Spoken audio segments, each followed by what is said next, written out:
Mesdames et messieurs, bonjour. C'est avec une fierté incommensurable que nous vous retrouvons ce matin, après un week-end que nous espérons bien dans son déroulement pour vous et pour l'ensemble de ceux qui vous sont chers. Notre souhait est justement de passer encore beaucoup de bonnes minutes ensemble en parcourant votre programme cette fois, Espace Miné qui ouvre la semaine.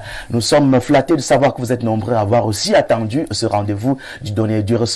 Qu'est-ce que nous allons aborder comme sujet ce matin? Nous n'allons pas déroger à la règle. Nous allons respecter le canevas de votre programme quotidien Espace Miné avec naturellement la revue de la presse, la chronique, je voudrais dire, la dénonciation du jour, mais aussi la thématique centrale. Et ce matin, nous avons pensé jeter un regard sur les entreprises privées au Cameroun. Comment ça se passe? Comment se portent-elles? Voilà le temps d'intervenir et de réagir justement sur la question. Vous aurez cette possibilité, vous à la maison, mais aussi à ceux qui sont toujours appelés pour donner du leur dans la compréhension des sujets arrêtés chaque jour. Nous vous souhaitons une fois de plus la bienvenue, mesdames et messieurs. C'est Espace Miné, une émission dont l'habitude reste celle d'accueillir sur le plateau des hommes et des femmes avérés sur l'analyse des sujets arrêtés. Et ce matin encore, il répond présent en tant que dénonciateur de votre programme Espace Miné. Je parle de Bernardo Basson. Bonjour Bernardo. Bonjour monsieur Ifam Gonor, bonjour à nos millions de téléspectateurs. Je continue comme souvent de remercier toutes les personnes qui me témoignent leur sympathie via les réseaux sociaux. Aujourd'hui, j'adresse un bonjour particulier à des parents à moi, des personnes qui ont contribué à construire l'humble personne que je suis, donc monsieur et madame Tanefo, qui nous regardent certainement. Je leur adresse un bonjour particulier, ils savent l'amour que je leur porte. Je voudrais également aujourd'hui signifier que le week-end dernier, du côté de l'Est, on a célébré l'installation de monsieur Blaise Moussa pour présider aux destinées des affaires de l'eau au Cameroun en général, mais que du côté de Niom à Yaoundé, ça fait plusieurs jours qu'on n'a pas d'eau. Donc Kamwata sache qu'à Niom, il n'y a pas d'eau. Ça fait à peu près une semaine. Les réserves qui étaient déjà accumulées par les populations sont vides. Il n'y a pas d'eau à Niom, il faut qu'on le sache. Alors aujourd'hui, nous sommes le 12 du mois de juin. Nous commémorons la journée mondiale du travail sans les enfants. Donc, journée mondiale contre le travail des enfants. D'après les Nations Unies, on est enfant lorsqu'on a moins de 18 ans. Et vous savez que dans le monde, parfois, certains enfants sont utilisés dans des mines pour le petit commerce et même le moins petit commerce. Et parfois, ça crée des problèmes parce qu'il y a des traumatismes qui sont accumulés par ces enfants-là. Il y a des déformations liées au fait que certaines activités, certaines charges sont plus importantes que la force physique des enfants, ce qui crée après des hommes diminués à terme. Et vous savez que il est plus facile de construire un enfant que de réparer un homme brisé. Donc, il est préférable de construire des enfants solides en leur imputant des charges qui sont à la taille de leur énergie. Merci beaucoup. Merci. Ça doit faire l'objet de tout un débat et ça, nous allons voir avec l'équipe de production de cette émission Espace Miné pour parler justement du travail des enfants. Parce que nous savons, nous sommes déjà en plein pied dans les grandes vacances. Tout à fait. Et tout le monde sait, Dieu seul sait comment ça se passe. Ceux qui vont aller vendre les arachides et vont aller dans les champs et autres. On va essayer d'en parler avec votre accord, Bernardo. Oui, je pense qu'il le faudrait sincèrement parce que parfois les enfants, on oublie qu'ils sont vraiment exposés, plus exposés que nous. Voilà, donc il est important qu'on s'arrête dessus et qu'on en parle avec les parents qui nous regardent tous les matins. Merci beaucoup pour votre présence ce matin et surtout ces autres informations que vous nous donnez à l'entame de ce programme Espace Miné. Espace Miné également, c'est une affaire dont la conception et même toute la profondeur repose sur l'ensemble de ces panélistes. Mais aujourd'hui, lui, il est là comme consultant permanent. Il se donne la peine chaque jour de nous délivrer une citation et il se fait donc appeler Monsieur Citation par certains de nos téléspectateurs. Vous imaginez de qui je fais allusion? C'est le sage Bliru Nyemek. Bonjour. Bonjour Jean-Bruno Ifangono, bonjour à nos millions de téléspectateurs. J'ai eu un week-end particulièrement enchanteur. J'ai été à Douala, j'ai été à Edea, j'ai été à Dizangué. Et dans tous ces lieux, j'étais reçu par des fans de Espace Miné, entre guillemets, pour dire en général, mais des personnes qui disent aussi m'admirer particulièrement. Des échelles sociales les plus élevées jusqu'aux échelles sociales les plus basses, sans distinction, j'ai fait plaisir à ceux qui voulaient être avec moi. Je veux donc rendre hommage déjà à la première de ces personnes qui m'a reçu à Douala, le procureur Mangapehe du tribunal du parquet de Bonabéry. Vous voyez, passer 4 à 5 heures de temps dans le bureau d'un procureur, c'est pas évident.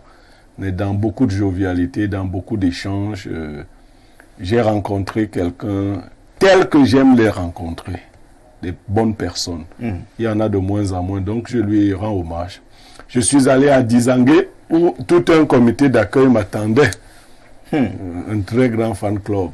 J'étais accompagné de mon ami Pierre-Arthur Castille-Onana, il vit à Bordeaux, mais qui m'a signalé que dès qu'il est arrivé dans son village, Dizangué, on lui a dit: si tu dis que tu es l'ami, que Blériot est ton ami, fais-le venir ici. Prouve-nous que Blériot est ton ami. Alors, il leur a prouvé que j'étais son ami, j'étais à Dizangué. Et de tous les fans, il y a un qui m'a marqué, M. Massoussi, qui travaille à la Safakam de Dizangué. Il me dit, quand l'heure de Espace Miné arrive, même le blanc ne peut pas m'empêcher d'aller voir l'émission. Je laisse d'abord, je pars voir l'émission. Je reviens au travail. Après Espace Miné, je lui ai dit, mais c'est trop fort ça. Donc, quand on reçoit autant d'amour des gens, on devient leur prisonnier. Moi, malheureusement, je suis votre prisonnier. J'ai une idée de la vie, j'ai une idéologie de vie. Je suis obligé de tenir la route, même quand les pressions viennent de toutes parts. J'ai aussi rencontré de mauvaises personnes, mais là, c'était à Edea. Et je leur ai dit que quand je vais encore parler, on va dire qu'il tape sur ses frères. Non. À la station Total Énergie d'Edea, celle qui est au niveau de la poste centrale, il y a un très mauvais personnel qui travaille là-bas. Des gens sans aucune formation, vraiment de très mauvais personnel. Ils vous ont mal accueilli? Non, ils travaillent mal. Bon, j'achète une bouteille de vin, on me dit qu'on n'a pas le temps d'ouvrir, on vient, on jette un tire-bouchon. Mais des gens qui... Vous demandez à avoir un responsable, ils font les petits trucs de nous, les bassals, là, on ne veut pas donner le nom, comme à l'époque du maquis. On cache les noms. Donc, de très mauvais personnel. Station Total Énergie d'EDA, celle de la poste centrale. De très mauvais personnel, donc je suis obligé de le dire comme ça. À côté de ça, donc, je vous donne la citation du jour. La citation du jour, la voici.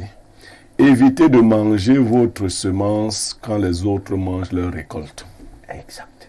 C'est profond, c'est fort. Évitez de manger votre semence quand les autres mangent leur récolte. Vous voyez? Ouais. Des fois, les gens ont insisté pour que j'explique souvent un peu. C'est encore très important. À vouloir imiter les gens, vous trouvez des gens qui ont déjà produit et la production donne déjà, ils bouffent le bénéfice. Vous voulez vivre comme eux et vous vous mettez à manger la semence. Une fois que vous avez mangé la semence, vous n'aurez pas de récolte. Il faut vivre selon ses moyens, il faut se discipliner, il faut forcément avoir de l'épargne pour constituer un capital. Ne dites pas que je n'ai pas autant d'argent que tel, je ne peux pas construire. Non, vous n'allez pas construire la même maison que tel, mais tout le monde peut se construire. Tout le monde peut avoir de l'épargne. Si j'ai 40 000 le mois, je me dis qu'on aurait pu me payer 35 000. Donc j'ignore les 5 000 de dessus, je constitue une épargne. Il faut vivre de cette façon-là. Ne pas vous dire que non, on va faire et Dieu fera le reste. Non, vraiment. Comment on fait quand on n'a que ça? Mais vous faites comme si vous n'étiez pas obligé d'atteindre ce montant-là. D'accord. Tout le monde doit épargner. Tout le monde doit se constituer un capital et vous devez éviter de vivre au rythme des autres. Vous ne savez pas si c'est la récolte qu'ils mangent ou la semence. Merci. Vous risquez de manger votre semence pendant qu'ils mangent la récolte. Merci infiniment à vous, très cher Blériot Nyemek. Nous voulons peut-être aussi faire comme vous, rappeler aussi l'amitié qui a été renouvelée et même accentuer celle à nous accordée par le commissaire de police de Akoun, ça c'est du côté de Samelima, Daniel qui nous regarde ce matin, et ainsi que monsieur Akam Vincent qui est un entrepreneur, je ne peux pas le dire sans citer, et Pédekoum qui nous regarde actuellement. Et à présent, je m'en vais accueillir celle qui fait justement le rayonnement de cette émission et surtout ce plateau ce matin, parce que sa beauté en dit davantage, toujours réclamée par les téléspectateurs de par sa façon de dire ses mots, mais aussi de par la beauté qu'elle incarne toutefois qu'elle est sur ce plateau. Vous aurez imaginé, mesdames et messieurs, oui, je fais allusion ici à Olivia Bossal. Bonjour. Bonjour Jean-Bruno Efangono. Bonjour à tout le panel, votre panel déception et d'excellence que je retrouve ce matin avec beaucoup de plaisir d'ailleurs. Bonjour à vous chers téléspectateurs qui me regardez, c'est avec plaisir que je vous adresse mes salutations. C'est le début de la semaine, je vous adresse tout le champ lexical de la positivité tout en vous souhaitant une très belle semaine. Et ce matin, je salue particulièrement mes amis de la Côte d'Ivoire et du Burkina Faso. Côte d'Ivoire, Burkina Faso, sentez-vous saluer par Olivia. À côté d'Olivia, c'est aussi un habitué des plateaux, c'est un homme politique, c'est un économiste. Il nous vient d'une localité pas loin de Yaoundé et ce matin, il répond présent à notre invitation du jour. Il s'agit du docteur Laurent Calvin Etoga Essomba. Bonjour. Bonjour Jean-Bruno et merci pour cette première invitation. Dans Espace Miné. Espace Miné. C'est toujours un plaisir pour moi de répondre présent lorsqu'Info TV m'appelle. Je profite donc de cette occasion pour dire merci pour l'invitation. Merci également à toute l'équipe qui m'invite souvent. Et je dis bonjour aux populations de justement non loin là où je sors, c'est-à-dire dans Goumou. Et spécialement de Kongabok. Vous savez, c'est les vacances comme... le frère disait tout à l'heure, le travail contre le travail des enfants, contre le travail des enfants. De ce côté-là, nous organisons beaucoup d'activités pour les jeunes, notamment les championnats de football, l'élection Miss. Ça permet aux jeunes de non pas seulement d'aller dans les champs, mais aussi de développer des talents. Donc, c'est un privilège et puis je peux dire bonjour encore. Merci d'avoir accepté notre invitation, mesdames et messieurs.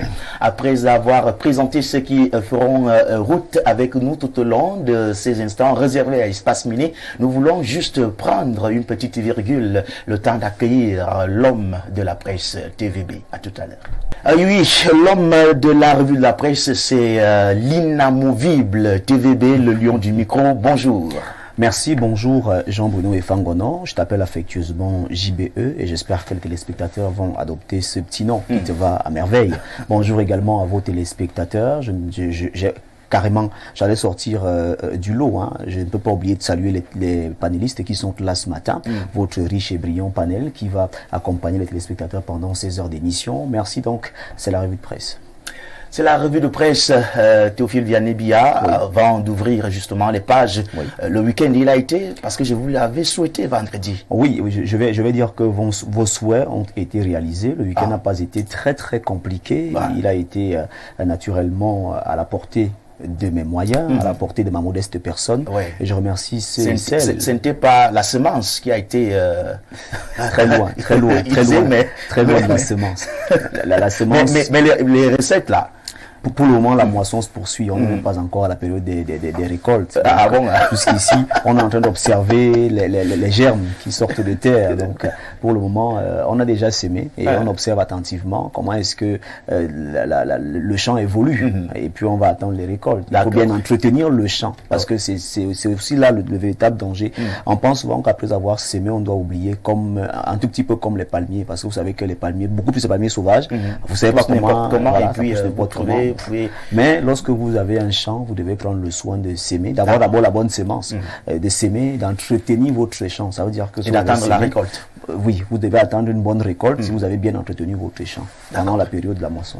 Que disent les presse ce matin, TVB? Les journaux qui sont disponibles en kiosque ce matin, JBE nous parle de plusieurs actualités sur le plan politique, sur le plan éducation et même sur le plan sportif. Et donc nous ouvrons cette revue de presse en politique avec le journal La Météo de Dieudonné Mvang qui nous amène donc du côté de Lamefou et Afamba avec ces meetings de remerciements organisés du côté de Lamefou et Afamba. On nous fait savoir que cette fois-ci, c'était bel et bien du côté des CE présidentiels 2025. Paul Biya, candidat Lamefou et Afamba, persiste et signe pour la confiance sans cesse placée aux fils et filles de la localité, en l'occurrence Roger Melingui, Henriette Sournak et Expédite Bingono, nommé récemment président du groupe parlementaire du RDPC à l'Assemblée nationale, sénatrice titulaire et sénateur suppléant. Un grand et impressionnant meeting de remerciement de l'homme du 6 novembre était le 27 mai dernier, organisé en Fou, chef-lieu du département, sous la houlette du chef de la délégation permanente départementale, avec au bout du compte le vœu du cœur des populations militantes et militants du parti au pouvoir du département,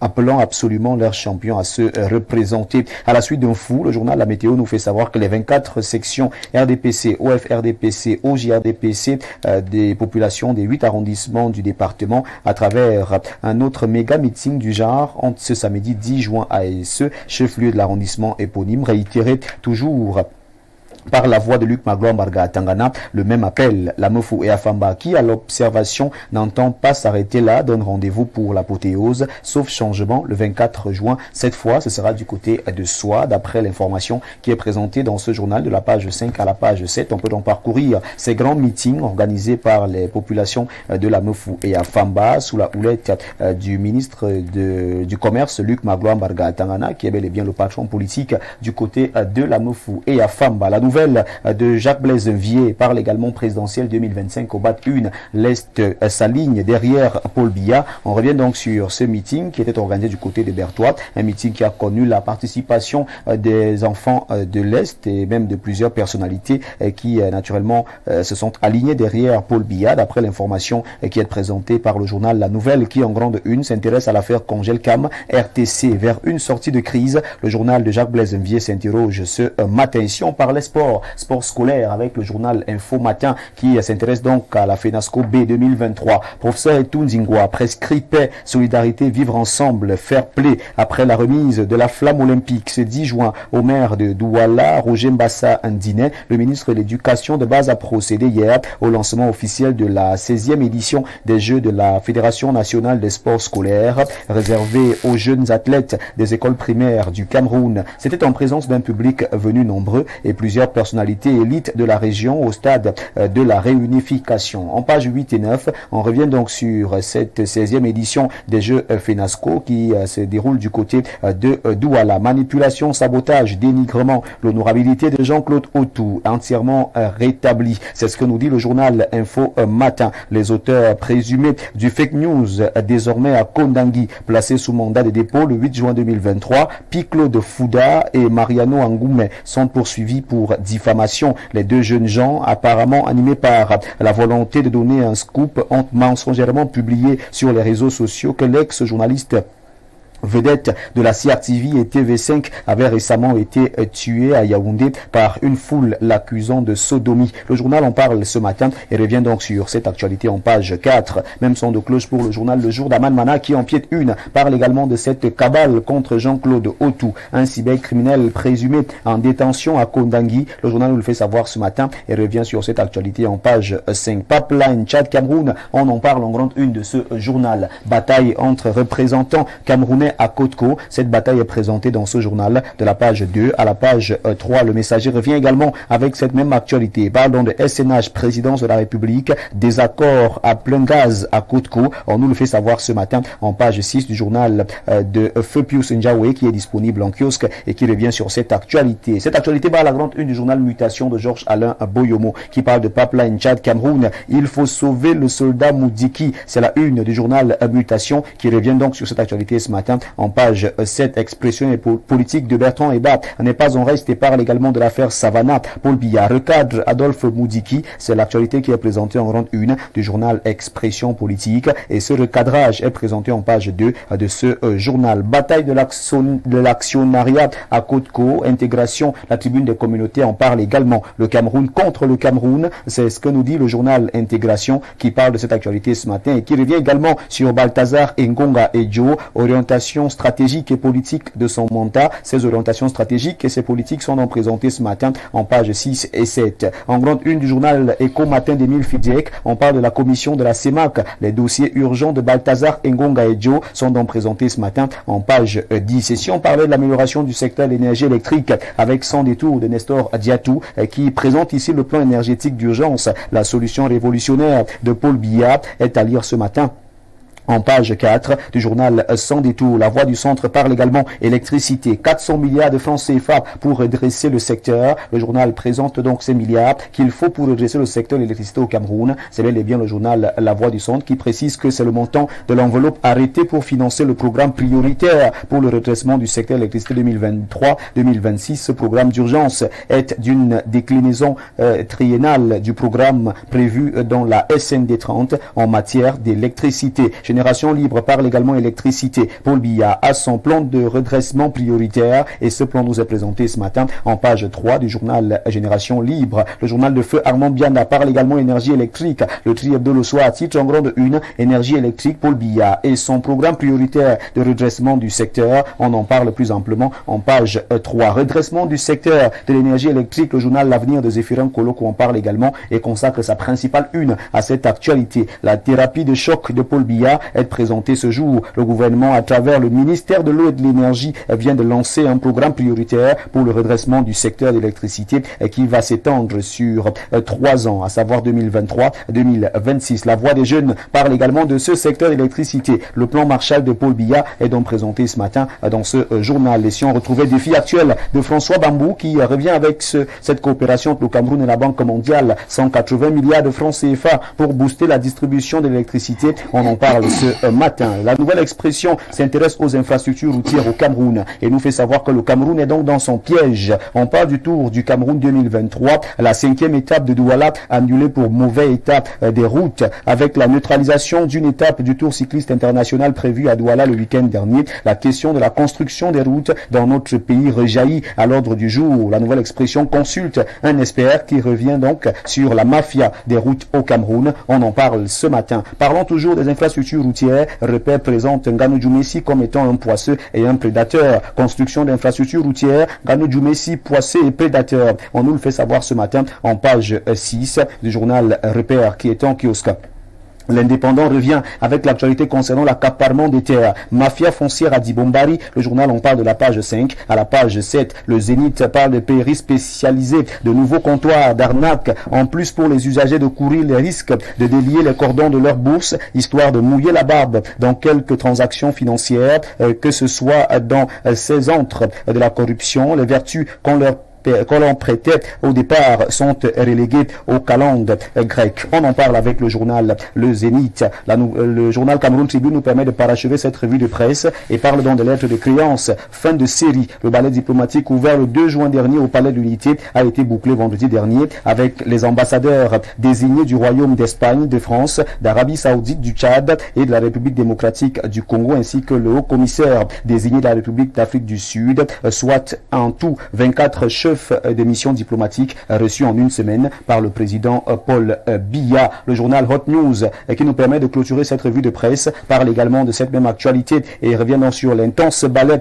diplomatique au Palais de l'Unité. On en parle avec le journal Hot News. 24 nouveaux ambassadeurs présentent leurs lettres de créance au chef de l'État Paul Biya. Le journal en parle ce matin et revient donc sur ce ballet diplomatique observé la semaine dernière du côté du Palais de l'Unité, ici même à Yaoundé. C'est avec ce journal que nous refaisons refermons donc cette revue de presse Acte 2 sur Info TV. Mesdames, Messieurs, de votre aimable attention, infiniment merci. Et nous vous invitons très massivement à vous rendre dans les kiosques pour vous procurer un journal au prix de 400 francs CFA pour que vive la presse camerounaise. 4 pièces de 100 francs, 8 pièces de 50, 16 pièces de 25, 40 pièces de 10 francs, 80 pièces de 5 francs, 400 pièces d'un franc CFA seulement collectées. Et vous avez votre journal disponible en kiosque ce jour. Mesdames, Messieurs, votre fidélité nous honore. Elle reste et demeure inchangeable, intouchable, inattaquable, inaliénable et indétrônable. C'était la revue de presse Acte 2 avec Théophile Vianney-Billard. Appelez-moi TVB si vous le désirez. Merci JBE.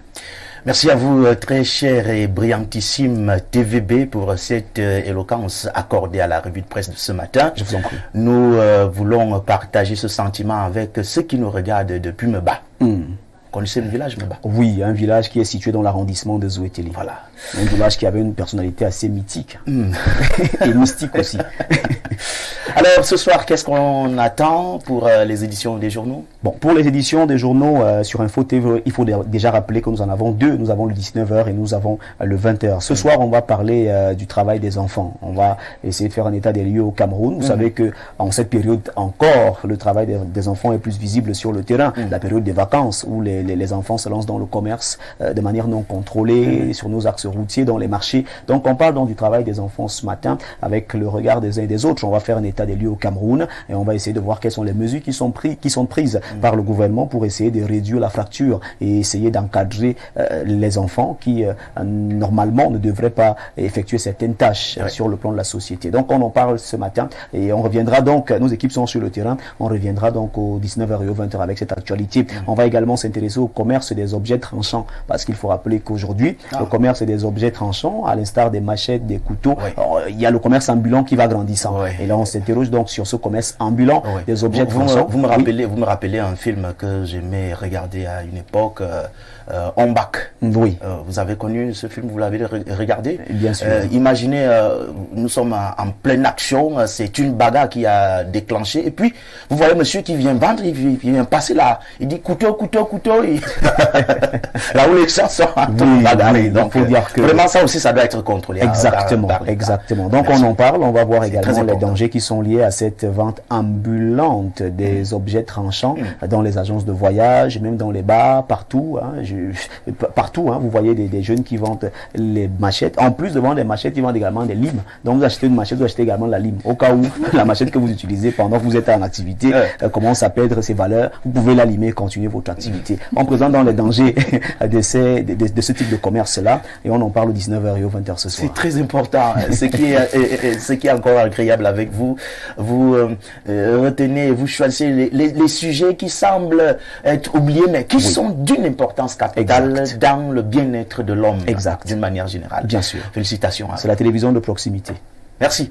On se dit à demain. À demain 10h. Bonne petite émission à vous ainsi qu'à votre panel. Merci infiniment à vous, Théophile Vianney-Billard. Mesdames et messieurs, nous allons juste accorder quelques instants de transition pour prendre l'avis de ceux qui partagent l'intégralité de ces moments d'espace miné avec nous, notamment sur quelques-unes qui ont été présentées il y a quelques instants par... Eh bien, nous allons vérifier ce que disent les unes, mais cette fois-ci d'une manière un peu plus profonde dans l'analyse. Et c'est vrai que ça sera en 30 secondes pour chacun des panélistes ici présents. Je commence par vous, docteur Laurent. Vous êtes homme politique. Nous avons vu la météo et la nouvelle qui parle de l'appel à candidature du président Paul Biya, notamment Mfou et d'autres localités. Ça va véritablement en grande pompe.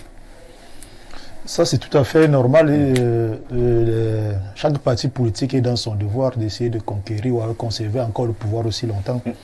Ceux qui se lèvent aujourd'hui pour appeler à la candidature du président, peut-être aimeraient encore voir le président 100 ans encore.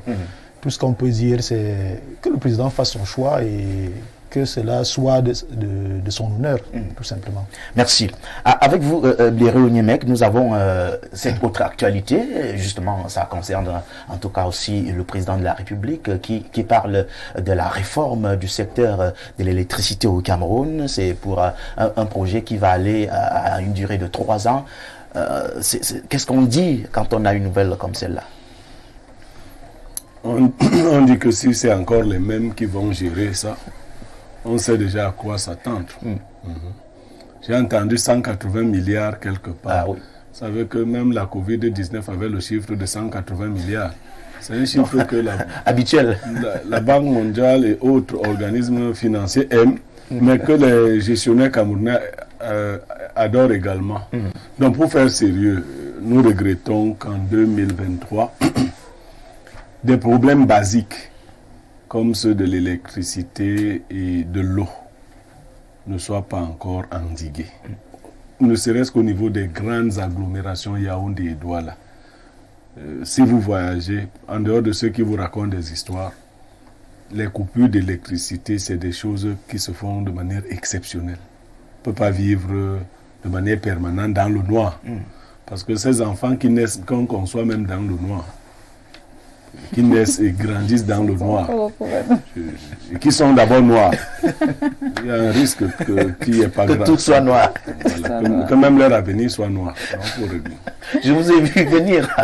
Merci à vous, Blériot. Ça a fait sourire tout de suite. Olivia, quand vous avez cette actualité, vous vous dites peut-être ça sera un ouf de soulagement, parce qu'il faut le dire, même Info TV a toute la difficulté du monde pour fonctionner. Et heureusement que les mesures sont prises en amont, où nous devons évoluer sous le régime d'un générateur, qui nous permet de garder l'équilibre afin que les téléspectateurs puissent nous voir quotidiennement. Effectivement, Jean-Bruno et Fangono, ce sera un grand ouf de soulagement de mon point de vue, parce que passer de 1652 MW à 5000 d'ici à l'horizon 2030, c'est une action louable. C'est vrai que je n'adhère pas trop à ce que dit M. Niemek. On peut avoir les mêmes personnes à la tête et atteindre les objectifs souhaités. Il faut dire que ce projet... Sauf si les mêmes personnes, qui sont à la tête, mais ne vont pas faire les mêmes choses. Ne vont pas commettre les mêmes gaffes. Parce qu'il a parlé d'un chiffre, et ça c'est clair, c'est un chiffre qui semble... On dirait qu'on a pris la même copie de l'autre, et on a juste changé l'entête ou alors le projet. En fait, moi je dirais que essayons d'aller sous les auspices de l'optimisme. Ok, soyons optimistes. Je ne sais pas si c'est le cas aussi pour le commentaire de Bernardo quand on a cette nouvelle. Non. Lorsque vous lisez le DSCE, il a été produit en quelle année? Déjà à l'intérieur du DSCE, on parlait des réformes du secteur agricole, de l'énergie, puisqu'on estimait que le Cameroun doit du moins s'industrialiser progressivement. Et vous savez que l'énergie est au cœur de l'industrie. Donc si en 2023, on en vient encore à dire réforme d'un projet qui a été annoncé il y a plus de 10 ans, vous voyez qu'on navigue vraiment dans le noir. Donc pour moi, c'est juste un slogan politique. Ah bon? C'est juste une discussion vraiment soporifique. Ceux qui vont y mettre de l'énergie, vous savez comment ça va se terminer. L'argent qui est mis à disposition sera certainement détourné par une dizaine de personnes qui vont construire beaucoup de jolies maisons à leur petite, qui vont acheter des concours à leur petite, et puis ça va avancer comme ça. On est habitué vraiment à ça. Donc quand vous parlez de réforme, moi ça m'amuse beaucoup. Mais j'ai lu une qui parlait du ministre Nganou Djoumessi et qui le présentait un peu comme un ministre tantôt bien, tantôt mauvais, etc. Moi je voulais juste dire une chose. En 2021, ce ministre en question, pour qui j'ai du respect, a inauguré à Kribi la centrale d'assemblage des engins lourds. 2 ans, on disait déjà que l'usine depuis 2020 était fonctionnelle, les engins avaient été assemblés. Sauf que 2 ans plus tard, on n'a plus aucune nouvelle de l'usine en question. On se comprend. Donc dans un pays comme le nôtre, on dit non, on va ramener les pièces d'ailleurs de la Chine, on va assembler le Cameroun à Kribi.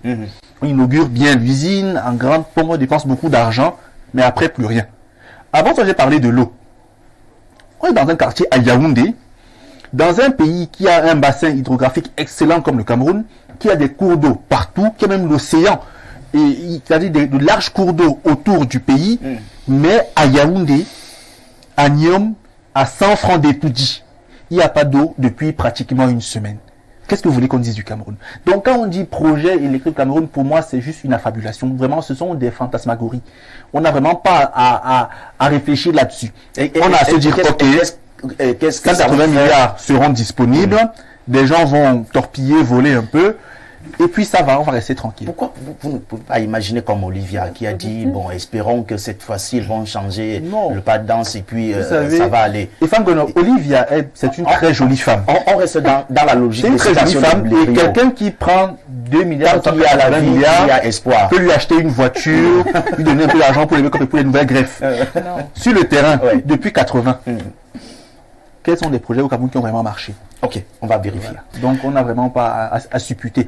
Qu'on n'attend de rien. Vraiment, que ce qui est bien nous surprenne. Voilà. Oui, que ce qui est bien nous surprenne. Mais moi, je n'attends rien. Cette conclusion-là, c'est cette comme on donne d'abord de l'eau, monsieur Fangono. On veut d'abord boire et se laver. Merci. On va avec la bière. Comme on donne de l'eau d'abord. Sur l'actualité des routes, là. C'est-à-dire les routes. C'est vraiment un problème très fondamental. J'ai fait récemment le tronçon Berthois-Garoua-Boulaye. Vous êtes déjà passé par là? Non. Certainement, ok. Vous avez certainement remarqué qu'il y a d'énormes trous sur les routes. Et seulement, non, c'est vraiment, c'est-à-dire à chaque coin, c'est pas si à 100 mètres, 200 mètres, vous allez trouver des trous assez profonds. Et ces trous ont causé, je crois, en l'espace d'1 heure de temps, 4 accidents, des gros porteurs. Donc c'est vraiment une information. L'autre serpent de mer. Effectivement. Merci. Mesdames et messieurs, nous prenons juste une petite pause, le temps de ici accueillir la dénonciation et peut-être aussi comprendre celle-ci. C'est avec, naturellement, Bernardo. À tout à l'heure. Bernardo, qu'est-ce que nous avons comme dénonciation ce matin? Alors, avant de dénoncer, j'appelle encore à l'eau. On veut de l'eau, d'abord. On a soif, on veut se laver, vraiment. Je demande à M. Blaise Moussa et au ministre de l'eau et de l'énergie de nous aider à avoir de l'eau à Yaoundé dans les prochaines heures ou les prochains jours. Vraiment. Voilà. S'il faut, je demande à Mbassa, il n'y a pas de problème, mais on veut de l'eau. J'insiste. Alors, aujourd'hui, ça peut passer en Mbassa. Essayons un peu. Donc, on n'a pas d'eau. On veut boire. Voilà. J'ai demandé à Mbassa, donc peut-être ça va passer. Ça va passer. C'est ce qui est sûr. Alors, aujourd'hui, on dénonce une situation malheureuse, celle de certains propriétaires d'animaux domestiques qui ne les sécurisent pas bien, lesquels animaux parfois commettent des actes irréparables. J'ai été interpellé par des personnes dans le sud-ouest qui m'ont dit qu'un monsieur qui a de très gros chiens chez lui, parfois ne prend pas la peine de les enfermer au bon moment, lesquels chiens sont extrêmement agressifs et violents et qui malheureusement ont sauté la barrière et ont eu raison d'un enfant de 6 ans qui jouait non loin du domicile. On sait très bien que pour notre sécurité, parfois, ces animaux sont très importants. Mais il ne faudrait pas que la négligence coupable dont on peut se rendre coupable soit de nature à mettre en danger la vie des personnes alentour. Donc aujourd'hui, il faudrait qu'on interpelle les Camerounais sur la nécessité de bien gérer les animaux domestiques qu'on choisit d'avoir.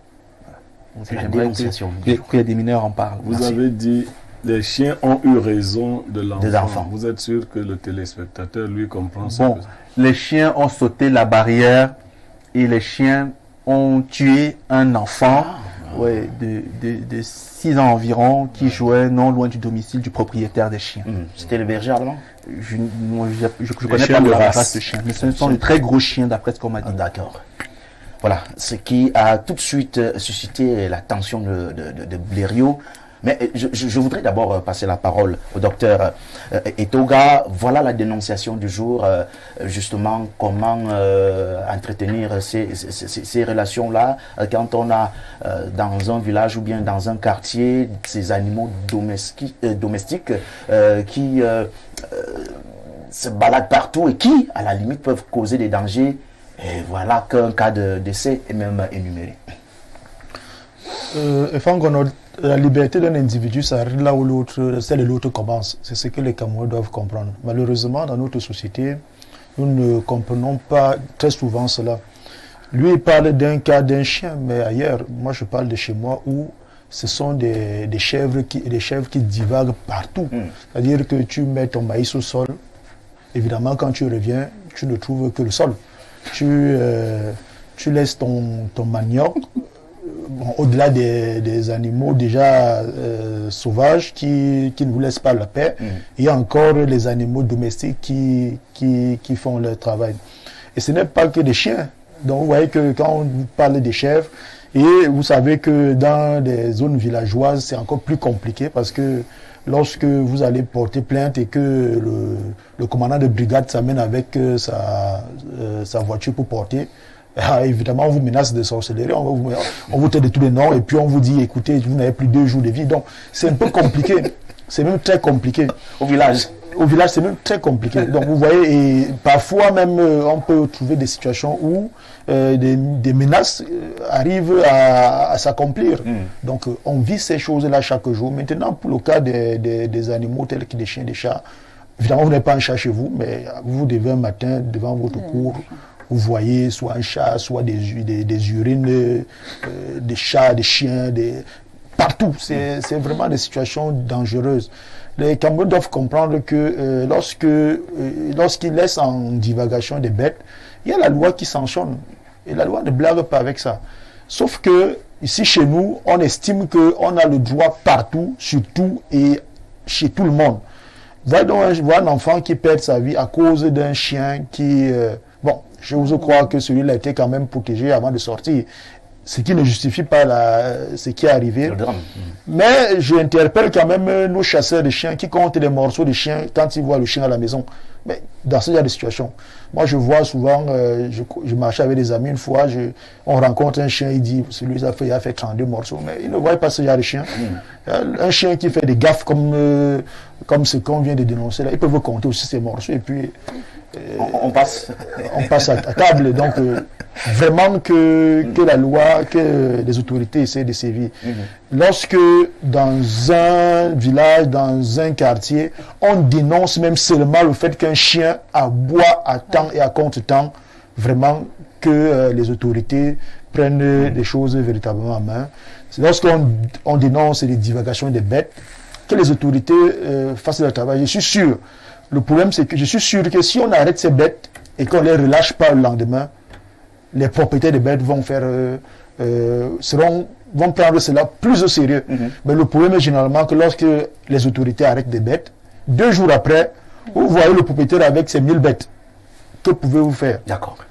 Olivia Bossal, voilà un cas qui nous interpelle et qui semble très intéressant, mais alors à la limite lamentable parce qu'on a déploré la perte de la vie de cette Camerounaise qui a été tuée par des bêtes, justement les animaux domestiques, notamment les chiens, quelque part, comme nous détaillait Bernardo il y a quelques instants. Oui, effectivement, et je veux même dire que ce n'est pas le premier drame, c'est-à-dire que on a eu à faire à de telles histoires où un enfant s'est fait carrément pas avaler, c'est-à-dire que, je vais dire quoi, il s'est fait déchiqueter, dévorer, voilà, dévoré par un chien, des chiens, parce que le plus souvent ce sont des animaux, je vais dire, mal nourris. Moi je dis souvent, on ne prend pas... Attention, je voudrais donner mon point de vue aussi. Moi, j'ai constaté que c'est plutôt ces chiens-là, parce que nous parlons spécifiquement des chiens, qui sont très bien nourris, qui sont excessivement dangereux une fois hors de la barrière. Non, en fait, de ma petite expérience, et de certaines informations aussi qui filtraient en rapport avec les drames que, oui, effectivement. Moi, ce sont des chiens qui affamés, je vais dire ça comme ça. Ce sont des chiens affamés qui, lorsqu'ils voyaient un petit enfant juste à côté d'eux, ils sautaient sur le petit enfant en question. Moi, je n'ai pas encore eu vent de ce que ce sont des chiens nourris qui s'attaquent aux enfants. Parce que c'est plus souvent, ce sont les petits. Même des grandes personnes. Moi, je me rappelle un jour, un chien a failli sauter sur moi. Oh, oui. Dieu merci. Oui. Un chien a failli sauter sur moi. Qu'est-ce qui s'est passé? Vous avez couru? Oui, je vous assure. Ce jour, j'ai détalé. Oh là là. Ce jour-là, vraiment, j'ai usé. Je ne sais pas où j'ai puisé la force. Moi qui suis anti, je ne sais pas, effectivement, pour échapper. Et c'est très dangereux. Pourquoi? Parce que vous n'avez pas le chez vous. Normalement, si vous voulez prendre un animal domestique, moi je le dis tous les jours, vous n'avez pas le chez vous. Vous n'avez pas une maison qui remplit les critères pour avoir un animal domestique. Oui. Mais vous habitez avec des personnes. Vous habitez un immeuble, vous habitez une cité et vous prenez un animal domestique, vous l'amenez chez vous. C'est très dangereux. Moi, j'en fais des frais. J'en fais des frais parce que justement, nous avons quelqu'un qui nous agace avec un chien. Il a pris ce chien, il l'a mis et puis les aboiements ne nous laissent pas tranquilles. Oh. Oui. Moi, je pense qu'effectivement, les autorités doivent essayer de sévir parce que c'est très compliqué. Oui. Et puis, ces personnes-là même, si vous voulez même... les Blancs, c'est vrai qu'il faut tricher le modèle des Blancs, c'est vrai, mais le Blanc, lui, prend le temps d'éduquer son chien. Or, nous, au lieu d'éduquer les animaux que nous prenons chez nous, nous avons plutôt, nous formons ou alors nous participons à les livrer à la nature. Et on en vient à avoir ce phénomène qu'on appelle souvent des phénomènes des chiens galeux qui errent dans les rues, qui squattent dans les rues et qui créent toutes les misères aux gens. Donc, cette dénonciation de Bernardo est une autre occasion d'interpeller les uns et les autres. Non seulement ces personnes, je ne sais pas comment je vais dire, les citoyens qui aiment bien les animaux domestiques, mais aussi d'interpeller les pouvoirs publics à sévir parce que c'est très dangereux, c'est très compliqué. D'accord.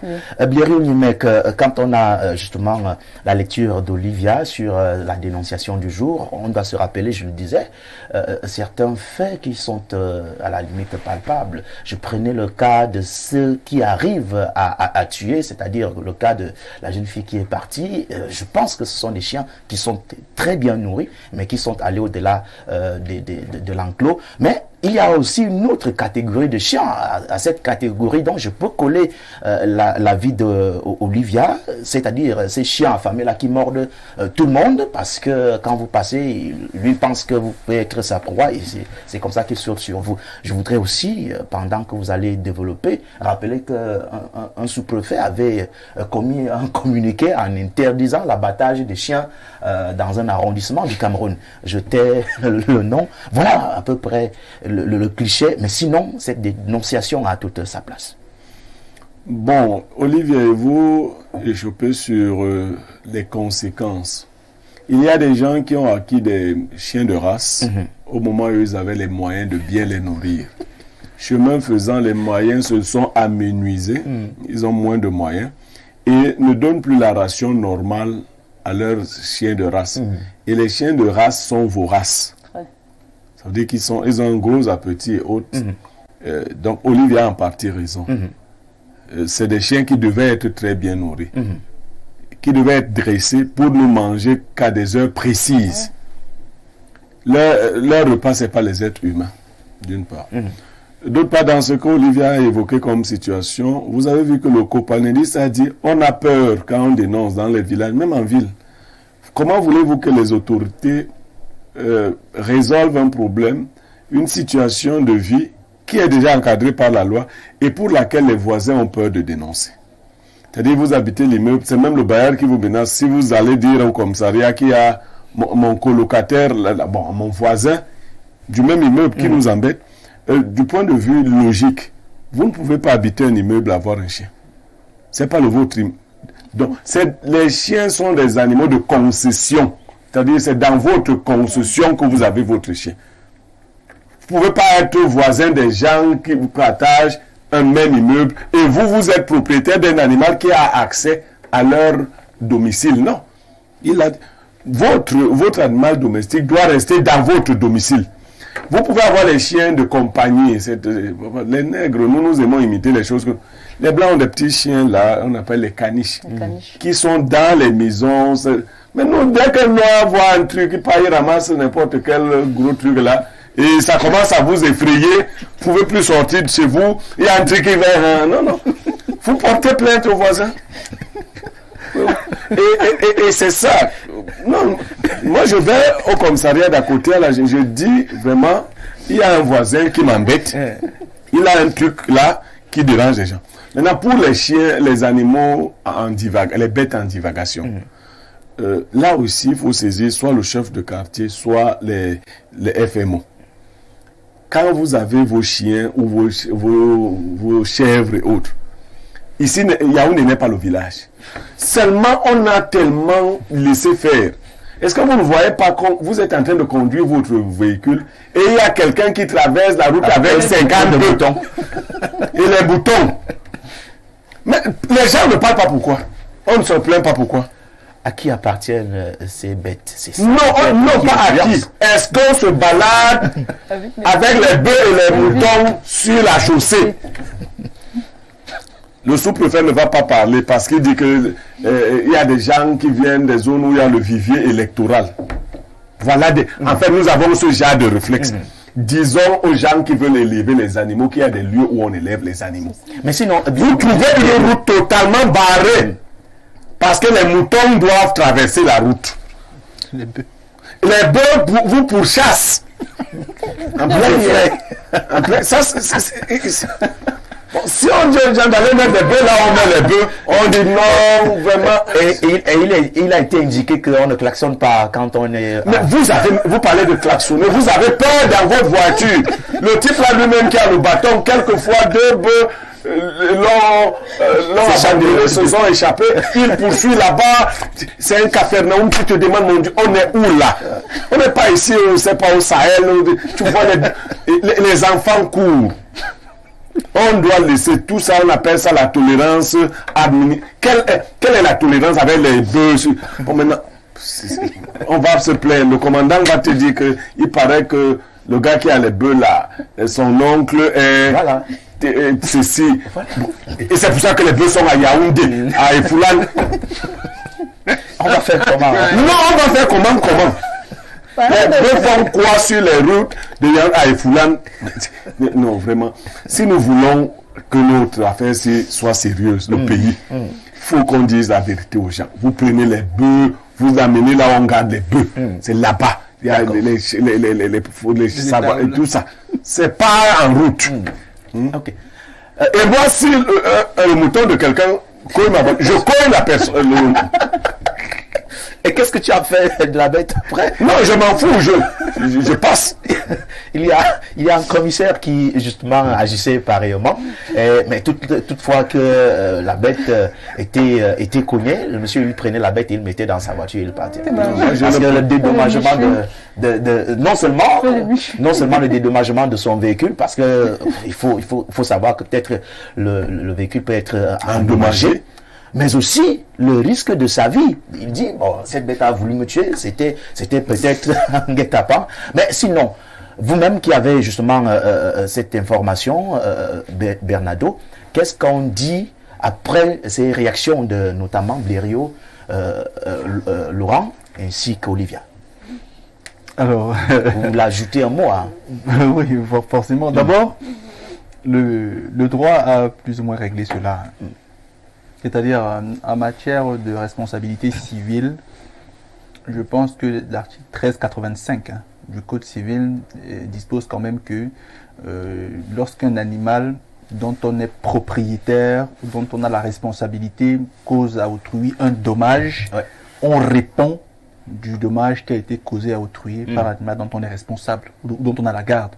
Donc clairement, vous voyez ces gens capables de répondre des dommages que leurs animaux peuvent causer? Bien sûr que non, mais là je pose le principe. Je pose le principe simplement parce qu'il y a au moins un principe. Il faut enlever les bœufs à Yaoundé et tout ça. Faut faire entrer les bœufs. Maintenant, sur le plan social, concernant les chiens, j'ai une double lecture. Oui. La première, c'est que, étant tout petit, j'ai toujours eu très peur des chiens. Des chiens, vraiment, j'avais très très peur des chiens. Mais au fur et à mesure que le temps a passé, aujourd'hui j'ai beaucoup moins peur. C'est pas que j'en ai plus peur du tout. J'ai beaucoup moins peur parce qu'il y avait certains travaux dans le MOC forcément. Voilà. Donc ça m'aide à résorber ma peur. Mais le chien est un fidèle allié de l'homme.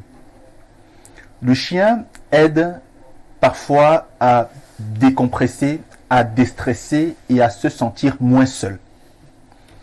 Le chien aide parfois à améliorer sa sécurité.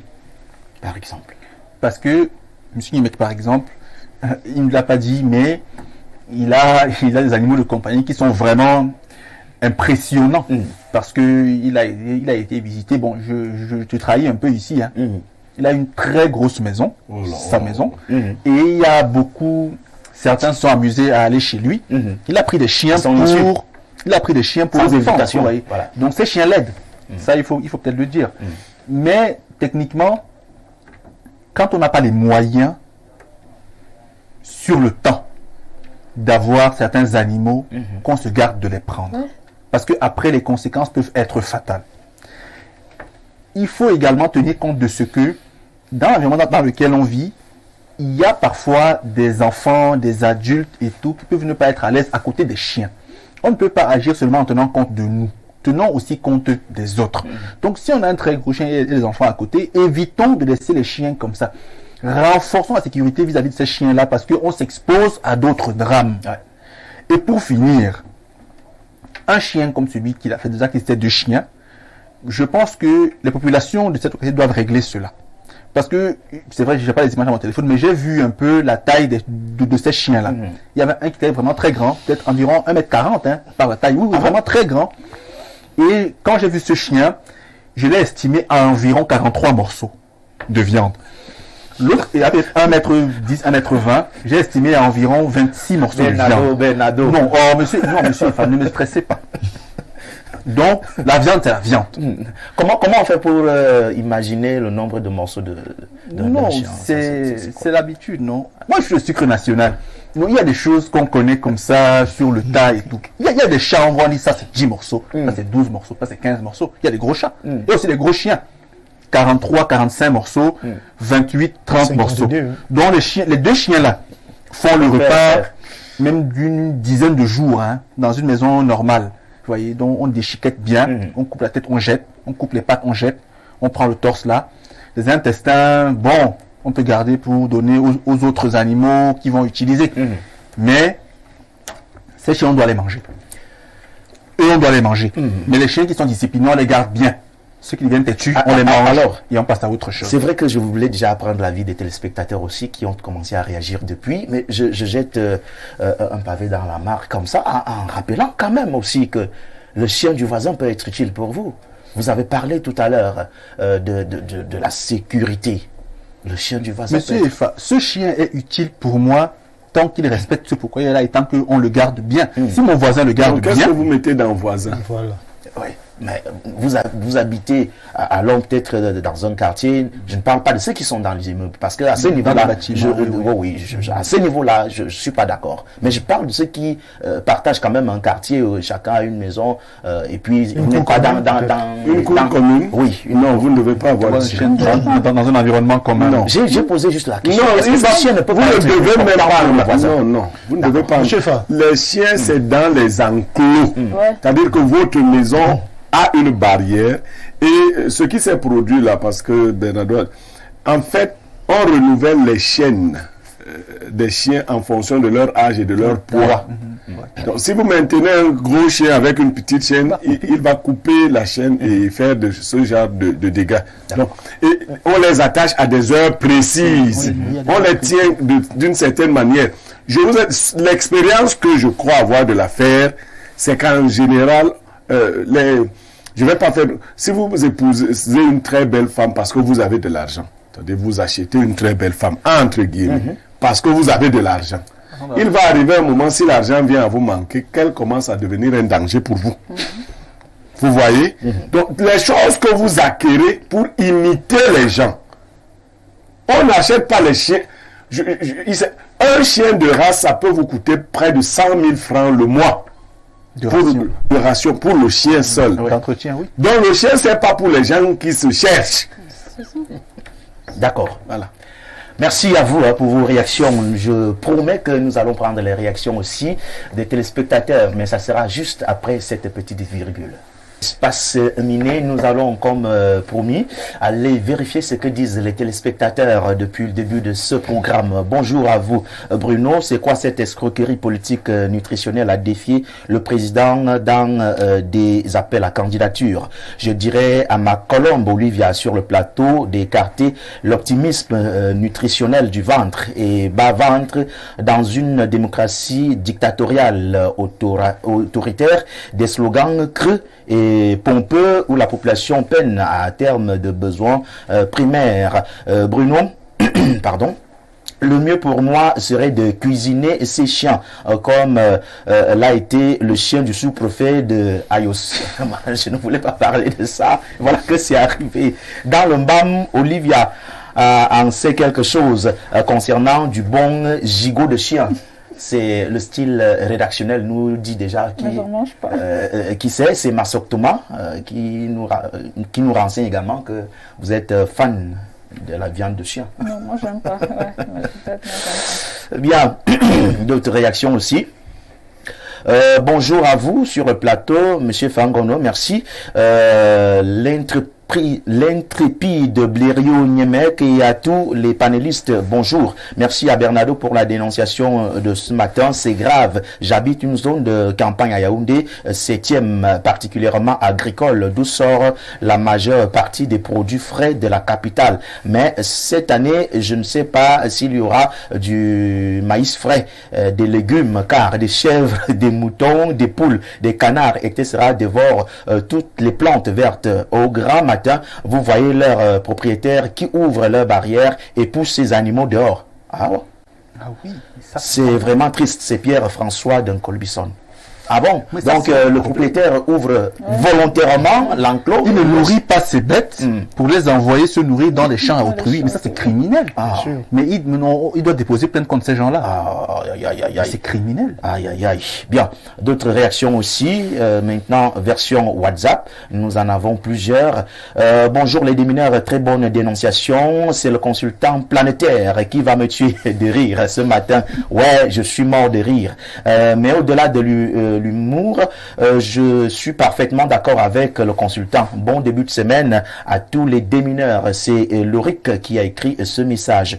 Bonjour également à vous, très cher Loric. Cette autre réaction. Bonjour à vous sur le plateau. Je suis triste. Ça a commencé comment?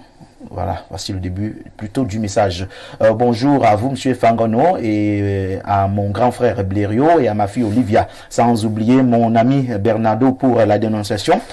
C'est fréquent, c'est sûr que ces bêtes n'avaient pas à manger. Et l'heure du repas était passée. Ils deviennent donc très agressifs. Bonne émission. Et la personne continue en disant, je suis triste parce que personne ne me fait un coucou depuis un bon bout. C'est Catherine depuis Oja. Bonjour à Catherine d'Odia. Voilà. Bonjour à Catherine. Voilà. Heureusement que vous êtes pragmatique. Ouais, c'est une fidèle des fidèles. Bonjour à vous sur le plateau de cette émission préférée. Quelques soucis avec l'appareil. Bonjour à votre riche panel également. J'ai un profond respect pour la sagesse du doyen Niemek, sans oublier mon grand frère Basson. J'ai porté une grande importance à vos conseils suite à mon souci avec ma copine qui voulait rentrer au village et mon affaire de maison. Bien que le bailleur est carré sur sa position de prendre 1 an de loyer et pas moi, donc il me faut compléter pour trouver une maison qui me permettra de payer même 4 ou 6 mois. Nous savons comment ça se passe au pays. Elle a décidé qu'elle ira avec l'enfant rester chez une tante à elle, ici, en attendant que la situation se décante. D'où l'obligation de mettre la formation en pause et me battre dans les chantiers pour vite pallier à cela. J'aurais pu demander de l'aide, mais c'est pas évident. Que votre émission continue à édifier les téléspectateurs que nous sommes. C'est Paul de Fougerolles. Vous reconnaissez le monsieur, il a posé un problème dans la dénonciation et aujourd'hui, il pense avoir trouvé des pistes de solution. Il recherche des pistes de solution. Voilà. Bien, nous allons arrêter la lecture des messages à ce niveau pour donner à chacun d'entre vous 30 secondes encore pour peut-être prendre le taureau par les cornes aujourd'hui concernant la divagation des bêtes et surtout des animaux domestiques que certains ont, enfin que nous avons, parce qu'on nous a fait comprendre que Blériot également a des gros chiens chez lui, mais lui il fait tout le nécessaire pour que ces chiens ne soient pas un danger pour le voisin, mais plutôt un danger pour les visiteurs qui ne sont pas les bienvenus. On se comprend. Olivia, qu'est-ce qu'on dit? En fait, moi, je dirais que si vous voulez prendre un animal domestique, un animal de compagnie, c'est mieux que vous ayez une concession. Mais maintenant, si vous partagez votre cour, vous avez des cours communes, vous avez des immeubles, il est préférable de vous abstenir et de trouver d'autres moyens de protection. Voilà. Lério? Mais la sagesse minimale, hein, le bon sens nous indique les choses qu'il faut faire et celles qu'il ne faut pas faire. La cour commune, il y a quelqu'un qui a utilisé ce terme, veut dire que personne n'en est propriétaire. Ouais. Vous devez l'utiliser dans la mesure où votre utilisation ne gêne pas l'utilisation des autres. Vous comprenez? Donc, il ne faut pas essayer. Si vous aimez les animaux, vous les mettrez chez vous, pas chez quelqu'un. Parce que chez vous, c'est le lieu où vous, par exemple, votre maison de location, mais ça doit être dans un enclos, je précise. En général, dans des quartiers malfamés, il n'y a pas de barrière. Et les gens se permettent d'avoir des animaux qu'ils ne tiennent pas bien.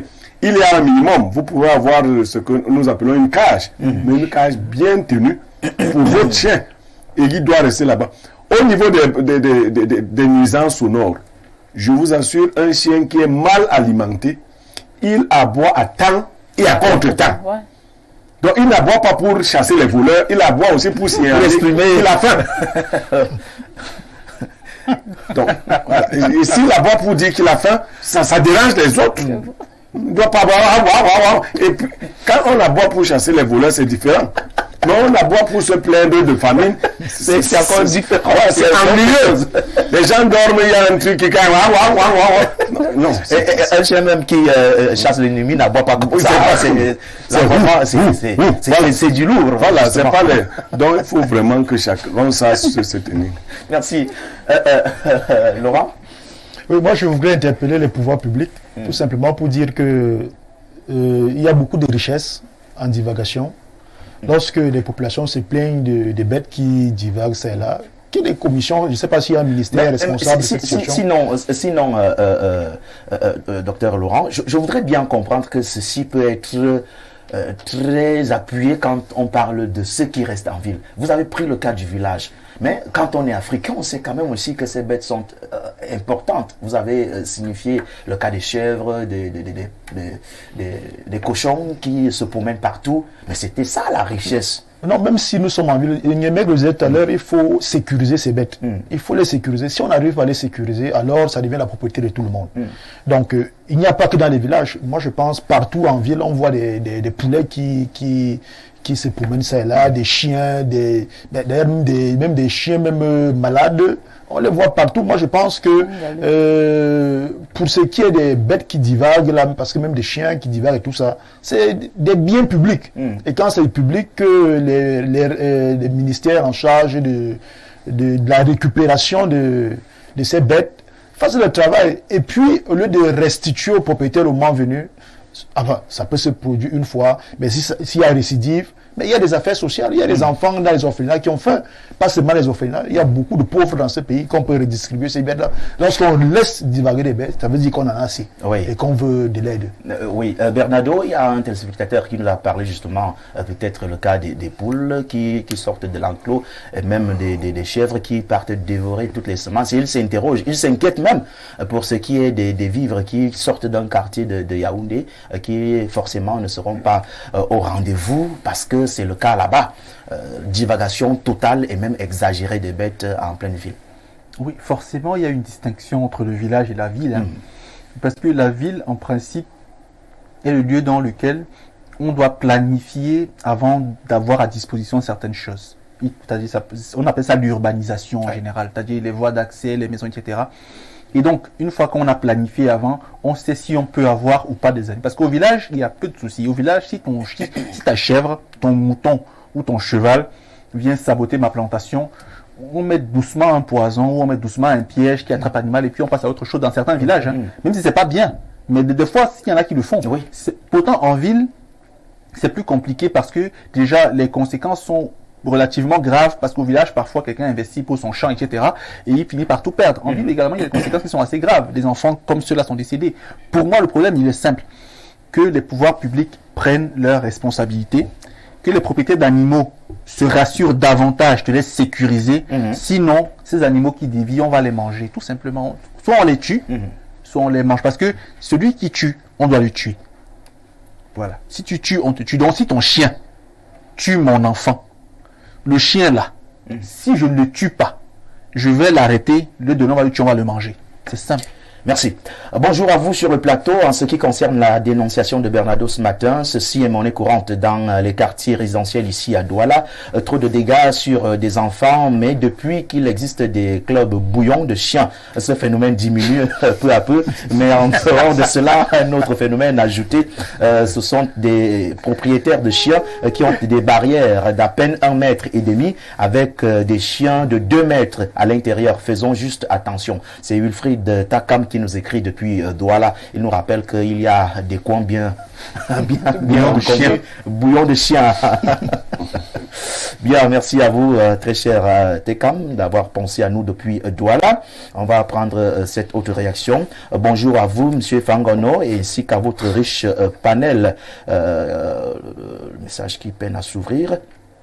Ainsi qu'à votre riche panel. Merci pour l'édification de chaque matin à travers l'émission Espace Miné. Salutations à votre très chère Olivia.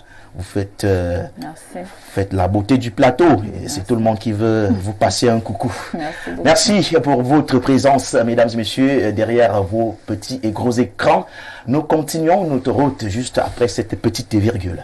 Il s'agit cette fois-ci de prendre la thématique centrale de votre émission de ce matin. Espace Miné parle justement des entreprises privées au Cameroun. Quel regard! Et nous avons justement la chance d'avoir un économiste, nous avons un juriste, nous avons notre consultant permanent, nous avons même Olivia Bossal, journaliste qui peut justement parler au nom de la société civile quand on parle de ce sujet, management des entreprises privées au Cameroun. Quelle est la lecture d'une manière globale et du coup qu'on peut faire sur ce secteur? Je commence par vous, Olivia. Oui, moi je dirais que c'est très compliqué parce que le management dans les entreprises privées laisse un peu à désirer. Je vais parler du coup. Ouais, je vais parler en toute objectivité. Sur 10 personnes qui y travaillent, 9 se plaignent. 9 se plaignent soit du patron, soit de la politique générale de l'entreprise, soit... bref, il y a beaucoup d'autres détails, d'autres aspects qui rentrent en jeu. Donc, c'est vrai qu'il y a des entreprises privées qui se distinguent. Il y en a, mais... au regard de mon constat, et d'une petite expérience, moi, d'un point de vue général, moi, je dirais que ce sont des entreprises où le management est un peu ambigu. D'accord, c'est de ça qu'il s'agit. On va percer et pousser le bouchon un peu plus loin tout à l'heure. Je voudrais d'abord prendre le regard, l'avis de tout le monde, de chacun ici, d'une manière sommaire. Je vous passe la parole.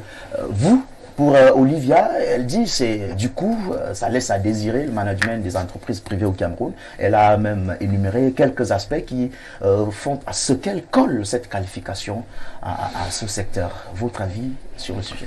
Oui, une entreprise privée déjà, c'est une entreprise qui appartient soit à un individu, soit à un groupe d'individus, c'est-à-dire qui exercent leur souveraineté telle qu'ils ont défini les critères ou alors tels qu'ils le veulent.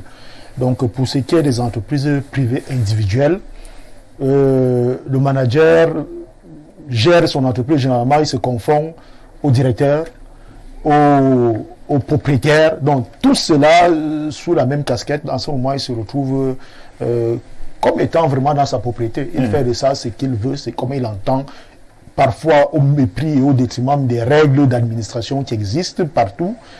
Et pour ceux qui sont des entreprises, pour ce qui est des entreprises, des sociétés, c'est-à-dire il y a plusieurs propriétaires, même là encore les règles sont encore des règles de domination, parce que là encore c'est chaque actionnaire, voilà, chaque associé qui veut imposer ses règles, et parfois ça va dans tous les sens, comme le disait Olivia tout à l'heure.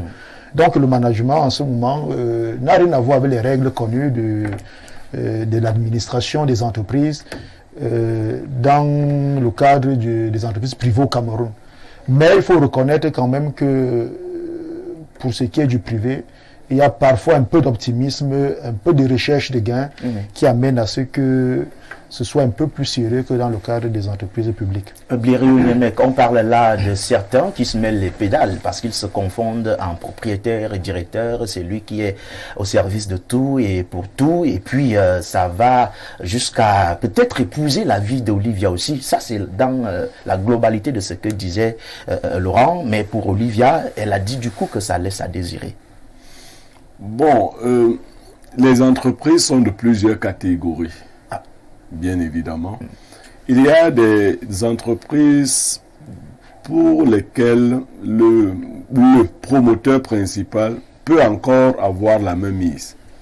Mais il y a des structures privées qui ont atteint des dimensions telles que avoir l'idée simplement d'en faire une chose privée, privée au sens de personnel, ne peut même plus prospérer. Mais pour atteindre dans ce niveau-là, il faudrait qu'il y ait eu un management professionnel dès le départ. Une entreprise est, comme le mot le dit, un travail continu, mais réglementé. Lorsque le promoteur se prend pour l'administrateur général, il peut l'être, il peut décider d'être promoteur et administrateur général. Il doit avoir les règles de ce management. Les entreprises, en général, privées au Cameroun, souffrent d'un déficit de formation des promoteurs eux-mêmes et quelquefois du choix des managers. Nous subissons une société communautariste parce qu'on évite de dire tribaliste, où quelquefois vous mettez sur pied un projet sérieux qui demande que ce soit des personnes formées et professionnelles qui gèrent le projet. Mais vous avez, vous les Camerounais, vos petites pitreries là, où on se dit qu'on a un frère qui était en France. C'est notre frère du village. Il parle donc souvent bien français. Il va gérer telle entreprise. Seulement sous cette forme-là. Sous cette base-là. La gestion d'une entreprise répond à des règles précises. Mais il y a aussi que beaucoup de promoteurs d'entreprises, ou beaucoup d'entreprises, ont tellement peur de faire les choses de manière professionnelle qu'ils sentent le besoin de s'immiscer et de s'impliquer de manière permanente. Ce qui sabote un travail même qui peut être bien organisé. Donc, à résumer la première sortie, je dirais que nos entreprises privées au Cameroun souffrent d'un déficit de professionnalisation. Elles sont très souvent des structures qui sont nées sur des bases familiales et autres, qui ont grandi et quelquefois ont pris de l'ampleur au point de dépasser la vision du promoteur. Et quand c'est le cas, il faut se faire accompagner. Et se faire accompagner, ça veut dire remettre la gestion entre les mains des professionnels. Et quand on vous parle d'un professionnel, vraiment, c'est pas une petite chose. Un professionnel a des réflexes qu'il met en place. Je n'imagine pas un professionnel être, par exemple, tribaliste. Ça n'existe. Un professionnel, non, il peut pas, il connaît pas. Parce qu'en fait, il a l'exigence de la performance. Donc, il a l'exigence de la qualité, il a l'exigence de la norme, il a l'exigence de la performance. Et tout cela qui fait de la rentabilité. Alors, il faut donner des cahiers de charges au un professionnel n'accepte pas non plus de travailler quelque part ou pour un promoteur sans que les règles ou le cahier de charges ne soient bien définis. Vous travaillez, si je dois diriger une structure, on convient de ce que je dois faire. Et dans le cadre de ce que je dois faire, je ne vous permettrai pas de venir empiéter parce que j'ai une obligation de résultat. Et si j'ai une obligation de résultat, j'ai également ce qu'on appelle dans l'entrepreneuriat une obligation de moyens. Très souvent, on vous donne une structure et on vous prive des moyens, qu'ils soient des moyens matériels, qu'ils soient des moyens humains.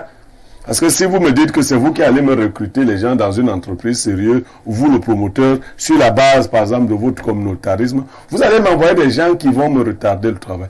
Donc, on a tous ces problèmes au Cameroun. Mais quelques rares entrepreneurs privés sortent du lot et ont mis sur pied des structures qui ont vocation à grimper et à monter.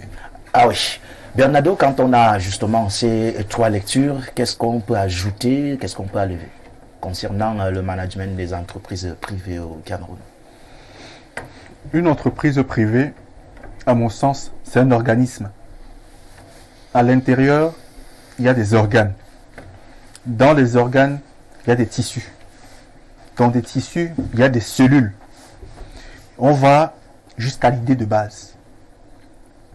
Au Cameroun, malheureusement, à mesure que le temps passe, les idées de base varient, se liquéfient et se confondent dans l'environnement nauséeux du pays, au point où les entreprises perdent certains sens de la responsabilité. Au Cameroun, les entreprises sont tellement baignantes dans un système bancal qu'elles perdent la responsabilité sociale, celle de tenir compte de l'environnement. Notre pays n'est pas assez exigeant sur la responsabilité humaine. Certains appellent ça ailleurs la qualité de vie au travail. Donc certains promoteurs, parfois qui ont beaucoup de moyens, traitent leurs employés comme des chiffons, comme des animaux, ce qui affecte forcément la performance. Il y a également un souci dans la responsabilité professionnelle. Et là, M. Yamek l'a évoqué, c'est parce que certains promoteurs se constituent, recrutent des entreprises, des employés, uniquement sur la base de la communauté ethnique, tribale, clanique, religieuse, etc. Ce qui fait qu'à terme, on a un système dans lequel on confond tout. Les entrepreneurs au Cameroun sont de deux ordres. Il y en a qui sont essentiellement capitalistes et ceux qui peuvent être progressistes. Les capitalistes purs sont destinés à mourir. Parce que pour eux, il faut forcément extirper des autres la sueur, le sang, les tripes pour pouvoir avancer. En oubliant que, à terme, ceux en qui tu suces tout ne seront même plus performants pour produire. Ceux qui sont progressistes quand même essaient d'être dilués, essaient de tirer le meilleur de leur personnel, en associant également beaucoup de leur personne. Mais le problème criard est à deux niveaux. Un, le système de formation de la ressource humaine, de la ressource dirigeante au Cameroun est très mal pensé. Il est très mal organisé. Voilà pourquoi au Cameroun, beaucoup de nos universités privées forment des chômeurs. Parce qu'on forme très peu de jeunes qui vont penser à l'auto-emploi. Et même ceux qui s'y lancent à un moment donné finissent par avoir des courts-circuits parce qu'ils n'ont pas tous les outils suffisants, même sur le plan mental parfois. Vous voyez. Deuxièmement, c'est que l'administration laisse en place un système dans lequel il y a beaucoup de problèmes. Des problèmes d'optimisation fiscale. Bon, ça c'est un peu légal. Des problèmes de fraude fiscale parce que il faut avoir beaucoup d'argent qu'on estire pour après payer les campagnes des proches du RDPC, des situations de monopole qui laissent des gens se garariser dans des conforts et qui créent des dérives à terme. Donc, le système est tellement mal organisé que les entreprises camerounaises du secteur privé, sont à l'image du pays. Donc, le pays qui met en place un tissu de fausseté, de mensonges, de vices, et puis seules quelques-unes vraiment essaient de rester droites. Mais il n'y en a pas beaucoup, malheureusement. Je vous voyais avec une mine qui interroge, qui ne voudrait même pas accepter l'intégralité des propos n'est-ce pas? Parce que lui, il dit que si aujourd'hui on pose le problème, et visiblement, il y a quelques-uns des responsables ou alors des propriétaires, des chefs d'entreprise qui sortent du lot, mais le reste c'est fait à l'image nette du Cameroun.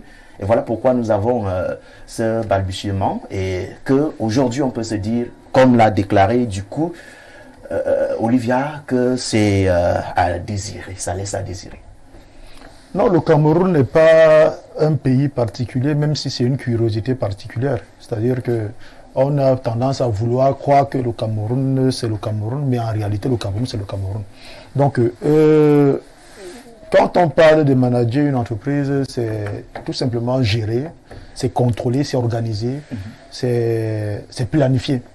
Et pour y arriver, les entreprises devraient comprendre que la première étape, c'est déjà d'avoir une bonne politique. C'est-à-dire définir une bonne politique. C'est-à-dire le promoteur lui-même, c'est-à-dire le promoteur, ou bien l'ensemble des associés doivent comprendre qu'il faut déjà avoir une bonne politique et avoir des objectifs. Même si en réalité, Le plus important, c'est le client. Parce qu'en réalité, quel que soit le cas, dans le cadre privé, ce qu'on recherche, c'est le client. Ce qu'on recherche, c'est quoi? C'est le consommateur. Voilà, enfin, le client ou le consommateur, c'est-à-dire ce qu'on recherche, c'est un profit. Donc, il faut bien commencer par mettre sur pied une bonne politique. Maintenant, la deuxième étape, c'est trouver une bonne organisation, c'est-à-dire définir clairement son organigramme. Et là, on va éviter de se marcher dessus. On va éviter d'avoir un propriétaire qui est à la fois PDG, il est directeur de tout, directeur de la communication, directeur de l'information, directeur des relations publiques, directeur des ventes, directeur... Donc il se retrouve partout à la fois. Donc il faut une organisation, un organigramme clairement détaillé, clairement défini, de telle sorte que chacun puisse faire véritablement son travail. Et au-delà, après avoir défini l'organigramme, il faut mettre maintenant dans cet organigramme chacun à sa place. Qui mérite faire quoi?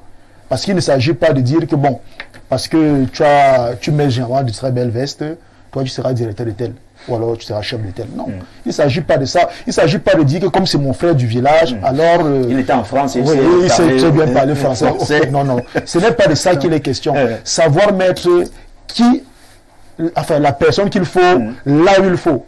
À partir de cet instant, l'organigramme non seulement est bien défini, a les personnes qu'il faut là où il faut.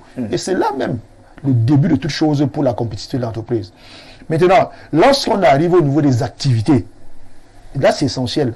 De peur que ça échappe, parce que j'ai vu Bernardo vouloir ajouter. Je voulais dire, docteur, gardez la parole. Hein. Est-ce qu'on ne s'accorde pas sur le problème selon lequel ce que vous soulevez comme indicateur, comme vecteur, pêche au Cameroun parce que la formation des managers n'est pas excellente? Est-ce qu'on n'arrive pas à se comprendre là-dessus? Parce que ce que vous évoquez, c'est constant. Non, je n'ai même... Mais est-ce que le centre profond, d'abord, est-ce que nos enseignants d'abord sont de bons managers? Mais il y en a qui sont enseignants, mais qui ne savent même pas gérer le temps de classe ou les salles d'étudiants. L'enseignant n'est pas forcément un manager. C'est ça, justement, vous dites que nous faisons la même confusion. Comme vous parlez tout à l'heure. Il faudrait que chacun soit à sa place. Ce n'est pas parce que je suis docteur que je suis un manager. Voilà. Je peux être docteur parce que je connais bien les théories. Et ça, c'est à moi de présenter les théories aux praticiens. C'est ça la différence. Il faut comprendre que chacun doit être à sa place. Il ne s'agit pas... Aujourd'hui, on voit quelqu'un qui est ministre, par exemple, depuis 50 ans. Il a connu toutes les administrations. Bon, on va encore dire que là-bas, c'est purement politique. On peut le comprendre. Même jusque-là, il y a encore des choses à dire. Donc, c'est pour dire que, comme mettre chacun à sa place, avec les moyens qu'il faut. Et là, je reviens au niveau des moyens.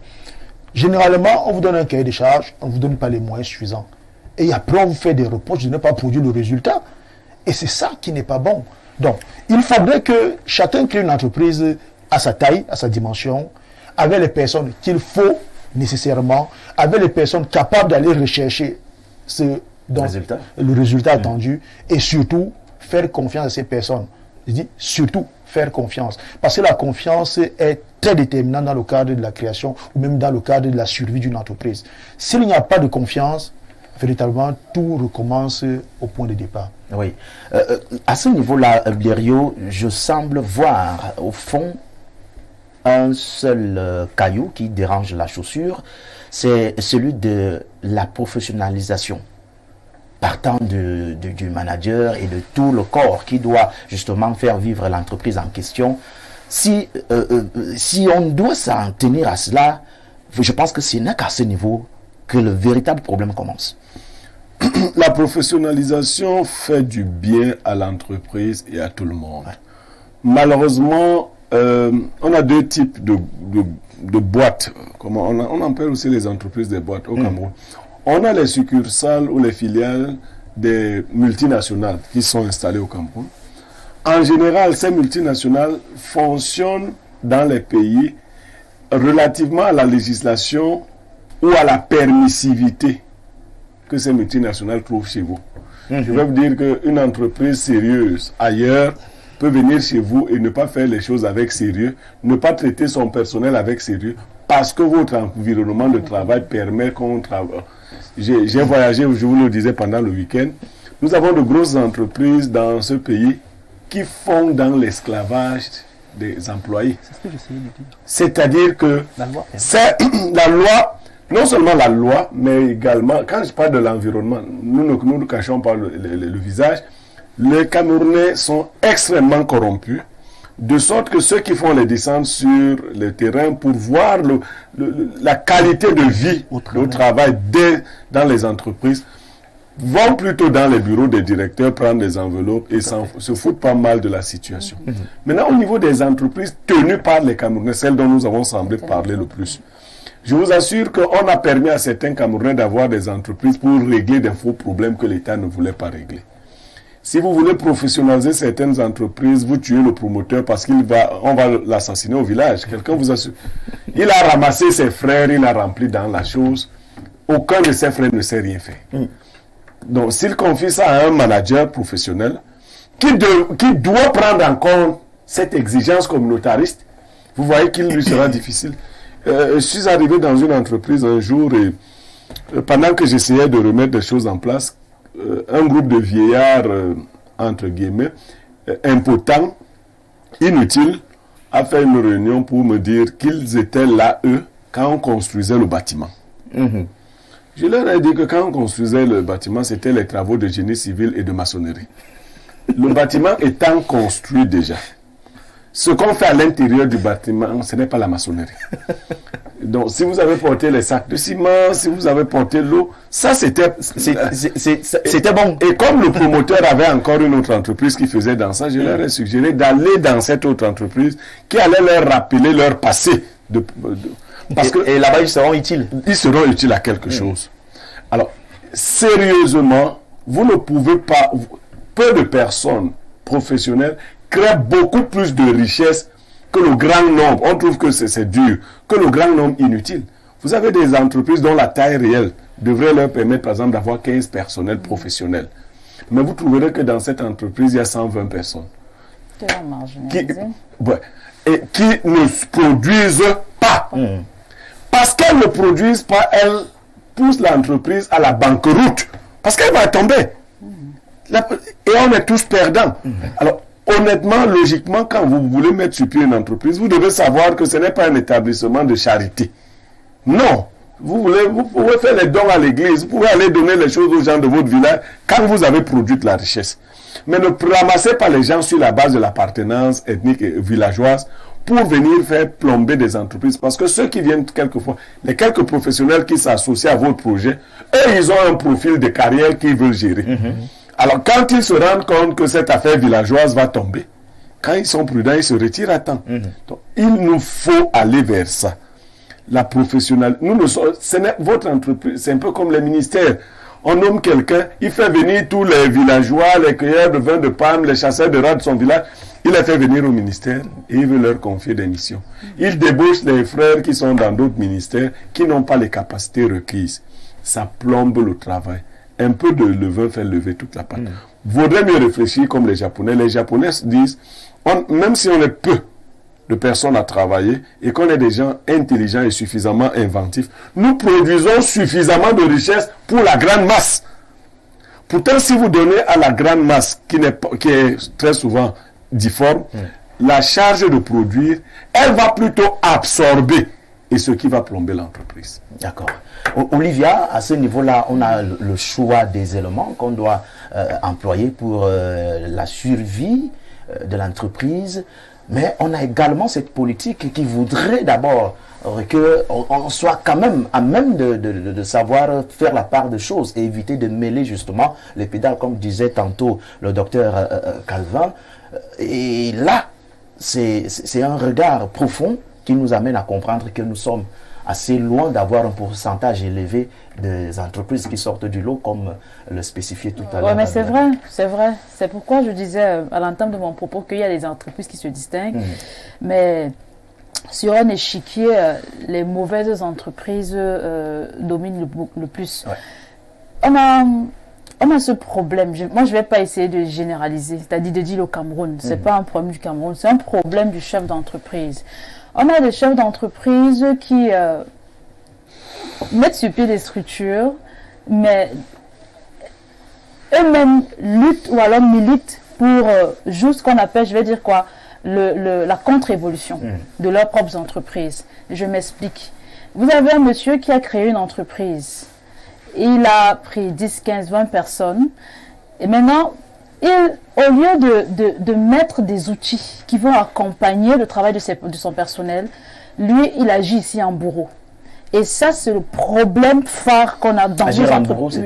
C'est-à-dire que il est celui qui veut tout contrôler.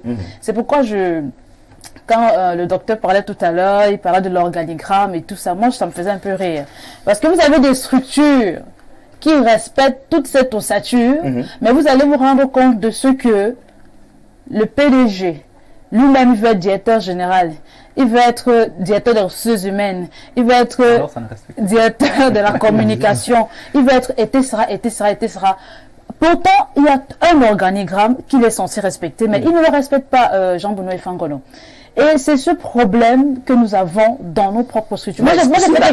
S'il arrive que le promoteur, qui naturellement est l'identité remarquable de l'entreprise, trouve que les éléments, justement, voilà pourquoi j'ai commencé par le choix des éléments, ne font pas le boulot pour lequel il les a placés là. Je pense, à mon avis, qu'il est obligé de faire lui-même. Non, monsieur. Monsieur, pas permettez, hein. Le promoteur ne doit jamais être la star de l'entreprise. L'entreprise a une trajectoire. Production des biens ou des services et distribution par voie commerciale pour engranger des bénéfices. Je pose la question.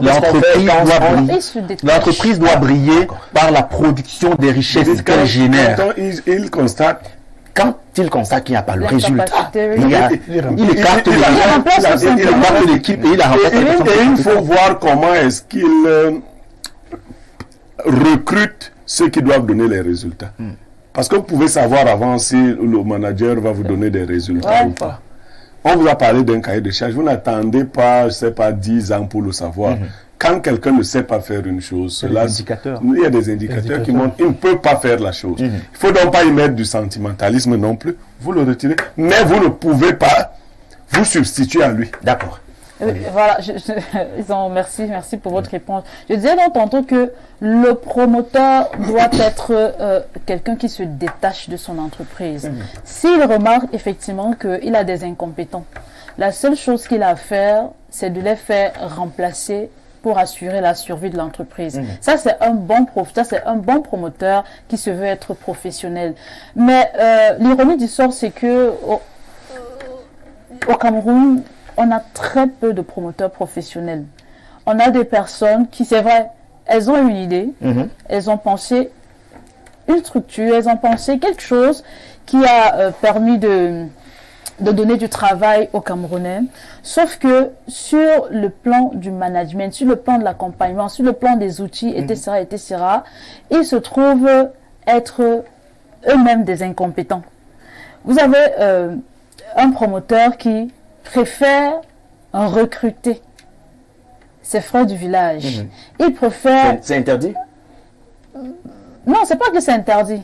Maintenant, donc, si votre frère du village a des compétences requises au poste choisi, vous pouvez le mettre. Mais sauf que le plus souvent, il s'assure de mettre ces personnes pour assurer sa domination. C'est-à-dire pour qu'il reste toujours le maître des lieux.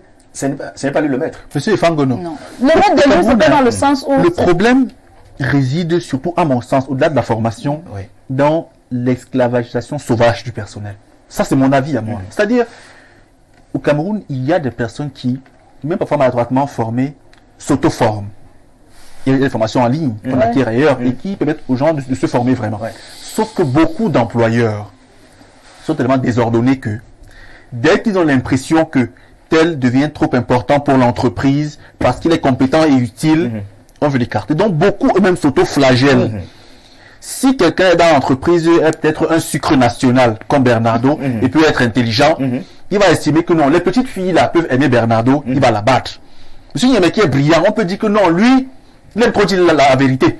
On va la battre. Donc beaucoup également d'entrepreneurs eux-mêmes et de promoteurs ne sont même pas vraiment objectifs. Mais surtout, pour ceux qui le sont, ils traitent tellement mal les employés que les employés finissent par voler. Ils finissent par mal se comporter, ils finissent par démissionner. D'accord. Donc, il y a une formation qui est maladroite, mais il y a aussi une gestion humaine, à mon sens, qui est très très poreuse.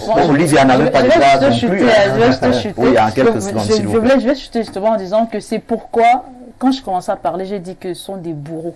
C'est-à-dire, pour rejoindre le sens de ce que disait Bernardo, nous avons des employeurs qui veulent exploiter. ils exploitent beaucoup plus leurs employés. Donc c'est vrai que avec les avis partagés, ça va un peu perdu, mais bon, avance. D'accord. Oui, quand on a le jet de Bernardo tout à l'heure, on se pose la question, est-ce qu'on peut être promoteur d'une entreprise et, je vais dire quoi, et ne pas accepter que le travail de celui dont on a donné la tâche soit bien fait, c'est-à-dire, comme il a pris l'exemple sur Blériot, il est compétent et puis on se dit, c'est sûr qu'il va venir prendre le contrôle de mon entreprise. Jean-Bruno, la question c'est de savoir qui lui dit qu'il est compétent. C'est ça la question. Parce qu'il peut se dire être compétent en se comparant aux autres qui l'observent. Parce qu'il y a aussi ça. Est-ce que les indicateurs montrent qu'il est compétent? Est-ce que ceux en charge de l'évaluation du contrôle ont prouvé qu'il est compétent? Parce que c'est ça qu'il est question. Monsieur Niemek, qui est par exemple le directeur, je ne sais pas, peut se rendre compte que au-delà de l'aspect bling-bling, les résultats ne suivent pas. Et c'est à lui de voir. Maintenant, je vais revenir sur un aspect. L'aspect de la mise en écart. En quelques secondes, hein, de la mise en écart d'un employé pour des résultats insuffisants. Oui. Oui, je disais au début de mon propos qu'il y a un problème de confiance qu'il faut toujours observer. Si j'ai pleinement confiance à mon ami ou alors à l'un de mes employés, parce que vous savez que dans une entreprise, il y a un problème de confiance, il y a des détournements, il y a tout ce que vous connaissez qui tue les entreprises. Alors, si j'ai pleinement confiance dans un élément, il ne m'apporte pas un résultat peut-être sur une période, alors il y a aussi la formation. Je peux d'abord, parce que j'ai totalement confiance dans la personne, je peux d'abord faire former la personne, soit auprès des structures bien déterminées, soit auprès des professionnels qui connaissent déjà, qui vont prendre la personne en main pour l'application de ma politique. Parce que ne l'oubliez pas, toute entreprise est basée sur une question de confiance. Merci. Bonjour Niemeka, tout dit, sauf que certaines entreprises ont des hommes professionnels et des bonnes idées, mais payer est très mal les employés, mais attendent les résultats où tu constates que tous les staffs arrivent par moto et des jeunes avec les beignets haricots. Oui, c'est complètement terminé. C'est complètement terminé. Alors, quelques messages encore. Voilà. Bonjour à vous sur le plateau. Il est important de définir l'entreprise privée comme une initiative privée en vue de produire une richesse ou un gain, mais l'entreprise privée au Cameroun a un véritable problème de capital à la fois humaine et financière, et c'est le capital alors à la fois humain et financier, et l'environnement au Cameroun n'est pas favorable à la création d'une entreprise, car j'en suis victime. La majeure partie d'entreprises qui émergent sont du fait du soutien public, car à vous demander comment les chaînes de télévision se font du bénéfice, nul sur votre plateau ne pourra expliquer, mais peut-être vous êtes fiers du bien naître en télévision. Moi je crois qu'au Cameroun on fait plus de la publicité pour la création d'entreprises que d'encadrer les entreprises privées elles-mêmes. C'est François, et ça aussi c'est un autre serpent de mer, une autre paire de manches, parce que même étant entreprise privée, elle peut être accompagnée par les pouvoirs étatiques. Merci à vous Blériot Niemek pour la participation de ce matin. Merci à vous également Bernardo Basson, surtout pour la dénonciation ce matin. Merci à vous Dr Calvin d'avoir accepté notre invitation, ainsi qu'à la bellissime Olivia Bossal. Nous vous souhaitons bien de choses pour la suite de cette journée, ainsi qu'à vous chers téléspectateurs pour votre présence tous les temps à partir de 10h jusqu'à ce moment, tous les jours sur Info TV à regarder votre programme Espace Miné. Prenons rendez-vous demain lorsqu'il sera 10h du côté de Bodmakak. Bonjour.